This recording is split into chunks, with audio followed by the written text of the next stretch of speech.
हमारे पास HP 15VS का laptop आया हुआ है। अच्छा ठीक है। इस लैपटॉप में प्रॉब्लम ये है कि काफ़ी ज़्यादा स्लो चल रहा है, जैसे कि आप इस वीडियो में देख सकते हैं बहुत ही ज़्यादा स्लो चल रहा है। तो इसमें हम SSD अपग्रेड करेंगे।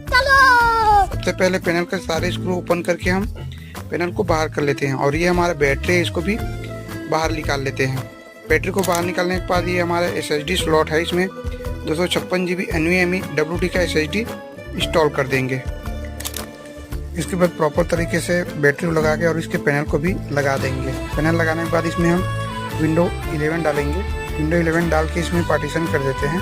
पार्टीशन करने के बाद इसके सारे ड्राइवर और विंडो को अपडेट कर देते हैं। गजब। वीडियो पसंद आया तो वीडियो को लाइक और चैनल को सब्सक्राइब जरूर कीजिए। Thank you.